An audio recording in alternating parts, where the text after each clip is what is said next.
E as estatísticas no Brasil apontam mais de 10 milhões de pessoas com algum grau de deficiência auditiva, e esse é o tema da nossa entrevista hoje com a doutora Daniele Pena Lima, fonoaudióloga, especialista em audiologia. Tudo bom, doutora Daniele? Tudo jóia, prazer enorme receber vocês aqui, Viver Bem, que é assim, uma revista com profissionais consagrados já aqui no Rio Grande do Norte e justamente voltados para a área da saúde.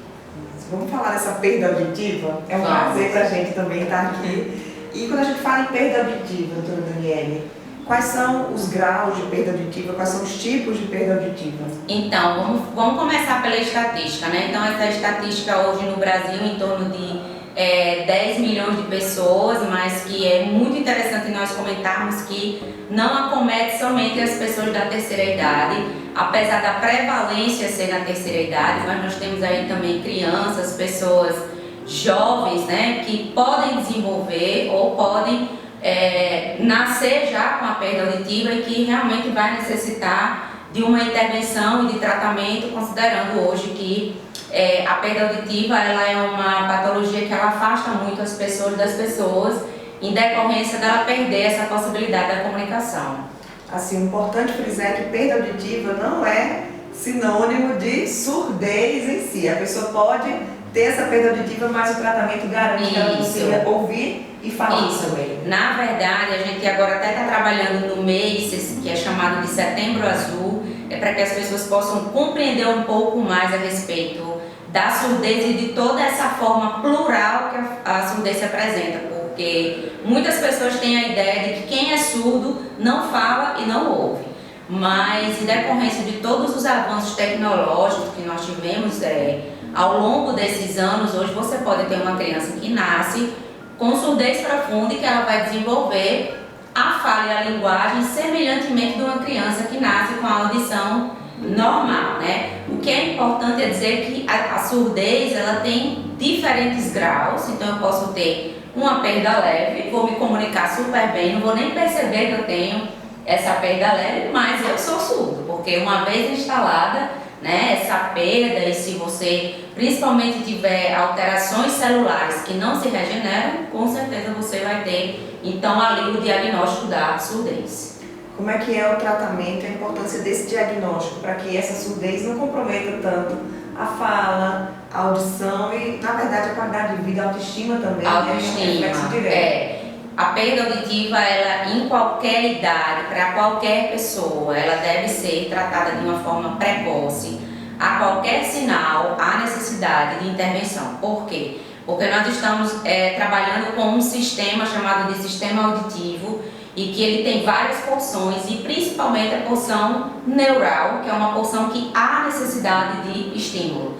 Então, eu falo isso tanto para quem é um adulto, quem é idoso, por exemplo. Se você começa a apresentar a perda auditiva e é uma característica muito comum das pessoas, só procurarem ajuda depois de, em média, 8 anos. E isso pode trazer um prejuízo irreversível, que é a questão da compreensão da fala.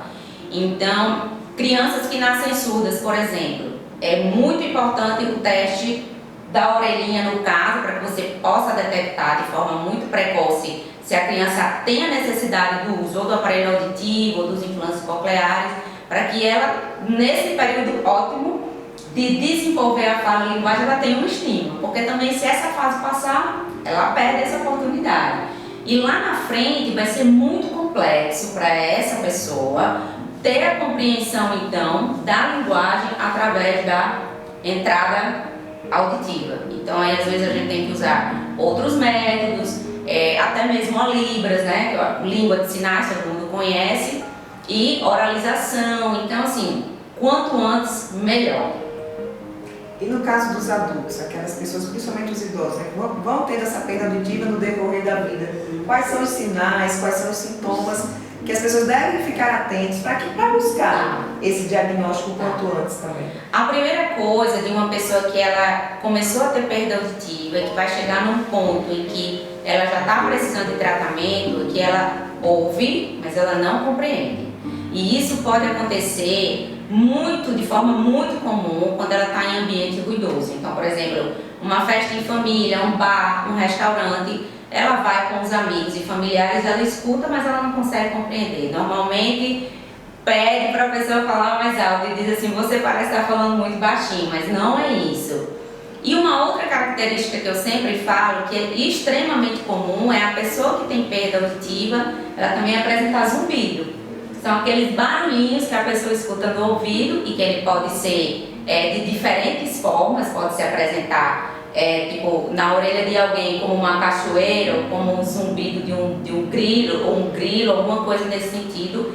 Também pode ser ali um sinal dele já iniciar o processo de tratamento, fazer uma investigação, procurar o médico, que é o otorrinolaringologista, fazer então toda a avaliação que é necessária e aí sim, se apresentar qualquer coisa, imediatamente iniciar esse processo de reabilitação. Quais são os exames, doutora Daniela, que fazem parte aí dessa investigação? Tá. Pois é, existe um exame que é muito comum e assim, todo mundo conhece praticamente, que é a audiometria. A audiometria, na verdade, ela mensura ali o seu nível auditivo.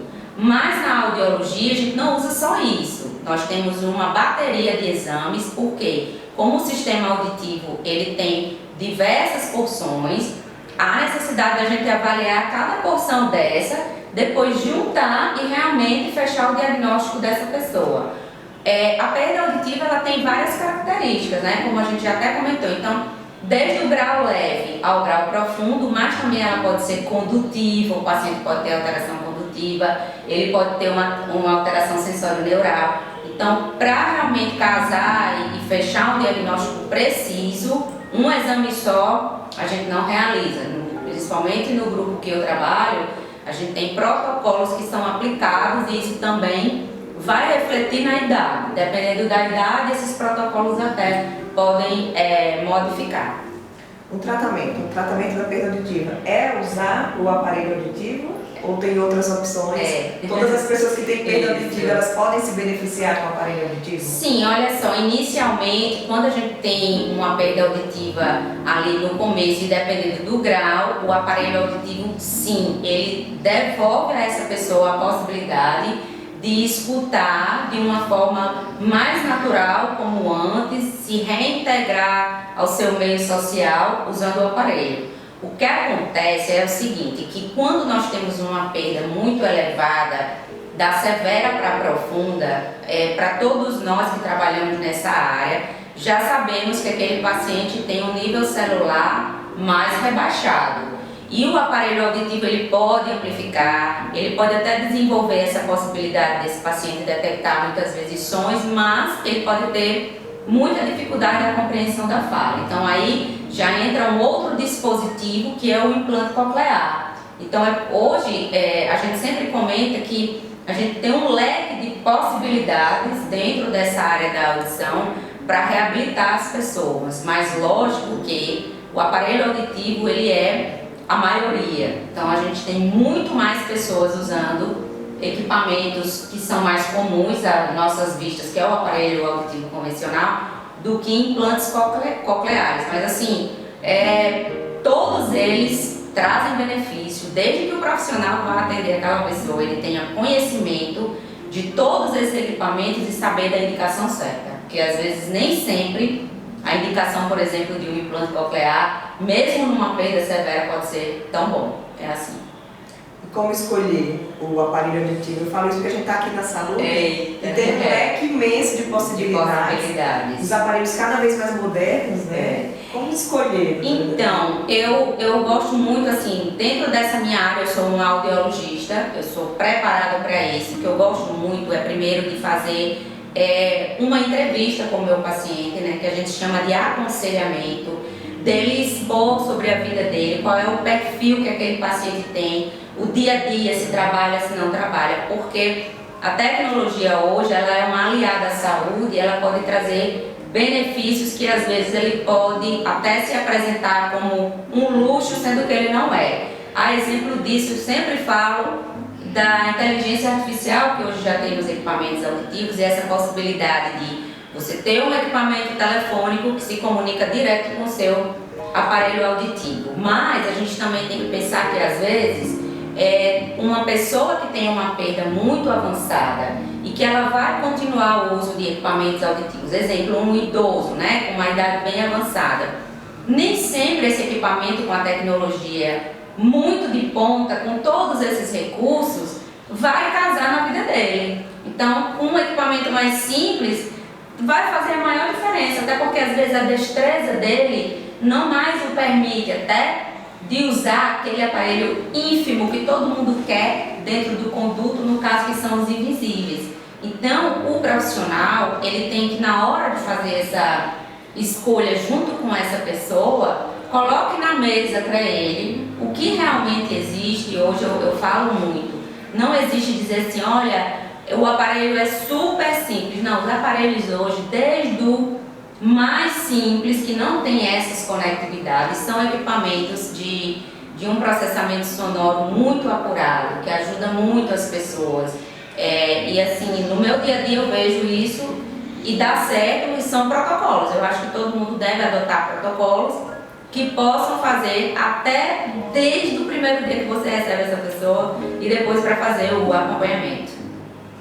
Vamos falar das tecnologias, o que é que hoje tem de mais moderno em aparelho auditivo, porque eu sei que vocês acompanham de perto toda essa evolução. Isso. E aqui em Natal a gente já tem isso. Então vamos falar desse aparelho que é o de ponta. O de ponta. Então, eu já estou trabalhando na área da audição por volta de 20 anos, né?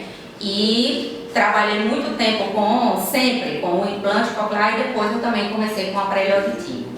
E uma coisa que foi revolucionária no aparelho auditivo, que eu falo muito aqui, antigamente, quando eu iniciei o meu processo de adaptação, os aparelhos eles eram muito mais, por exemplo, ruidosos. O paciente se queixava disso, né? E agora, assim, a gente está numa era vivendo com um equipamento que tem a inteligência artificial, que é um equipamento que ele tem a melhor, mas não é porque eu estou falando como um profissional a respeito disso. Todos os meus pacientes falam.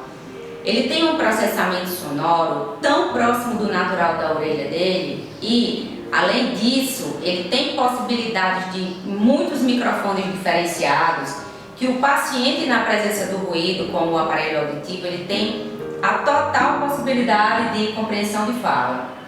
Então, fora isso, o que eles fizeram? Eles agregaram a esse aparelho, a essa pessoa que tem surdez e que normalmente é um idoso, que são a maioria, colocar sensores.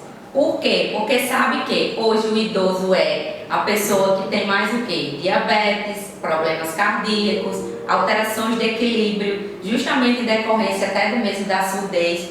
E que esses sensores, quando adaptados a essas pessoas, eles se tornam alertas. Então, ele pode alertar sobre o batimento cardíaco dessa pessoa, né, essa alteração cardíaca que aconteceu, ou se essa pessoa é extremamente sedentária, ele também alerta sobre esse sedentarismo, pensando nessa patologia que é a diabetes, e o sensor de queda, né?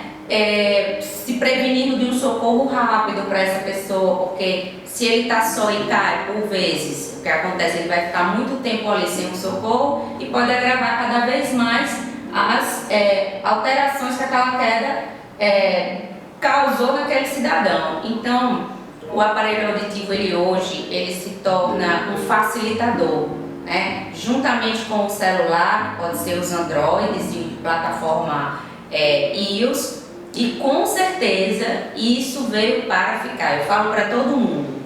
Fora isso, eu quero dar um ganchinho aqui sobre uma coisa muito legal que aconteceu no ano de 2019, em abril, que entrou no Brasil, o equipamento que ele tem, a possibilidade de eu fazer toda a programação dele por aqui. Meu paciente não precisa estar comigo, ele está à distância. Mas por que isso? Porque nós temos muitas pessoas em cadeira de roda, dificuldade de locomoção, ou o idoso não tem aquela pessoa que possa levá-lo naquela hora ou naquele dia porque trabalha o dia inteiro e ele está só dentro de casa. E assim, nessa pandemia foi incrível a respeito desse equipamento e que ele começou até a bater um recorde de venda porque as pessoas precisam estar assistidas. Quando você pensa na perda auditiva, às vezes algumas pessoas acham assim, nossa, não é tão relevante ouvir. É muito relevante ouvir. é tão relevante a ponto de que pessoas com perda auditiva elas podem desenvolver depressão, aumentar, potencializar o desenvolvimento da demência, da alteração cognitiva. Então, eu sempre falo que tecnologia ela não ela deveria estar ser acessível a todas as pessoas, porque ela realmente traz mais qualidade de vida, com certeza. Quando a gente fala em audição, então... Em audição, então aí é que tem tecnologia. Doutora Daniele, muito obrigada. De nada. Tem mais algo que você queira enfatizar aqui para essas pessoas que muitas vezes também tem um preconceito, né? Tem muita gente que começa a perceber que não está ouvindo direito, mas tem vergonha de falar e vai entrando naquela reclusão. Uma palavra para essa pessoa que está aí, pode estar aí assistindo essa nossa entrevista. Olha, eu falo para todas as pessoas, eu sou uma divulgadora a respeito da audição, né? Porque é uma profissão que eu abracei, que eu gosto muito, amo de verdade o que eu faço. Então, assim, pessoas da sua casa, um avô, uma avó, seu pai, você mesmo, tem que procurar uma assistência de forma muito rápida quando você começa a perceber que a perda auditiva está se instalando. Porque a perda auditiva realmente, quando a gente vê pacientes com muitas dificuldades de compreensão da fala, depois de 8, 10 anos com a perda auditiva instalada, a gente vê o quanto tempo ele perdeu em decorrência do preconceito. Então, eu acho que o preconceito é uma coisa que hoje a gente está todo mundo tomando muita consciência e nós não devemos ter. O mais importante na vida da gente se chama qualidade. A gente tem que viver bem, escutando bem, vendo bem. E se precisamos de alguma coisa de apoio para que isso aconteça, não tem nada demais. E se alguém acha que é feio, aí infelizmente fica a cargo dela achar, mas a gente tem que procurar o melhor para nós mesmos. Ótimo, obrigada. Obrigada a você também.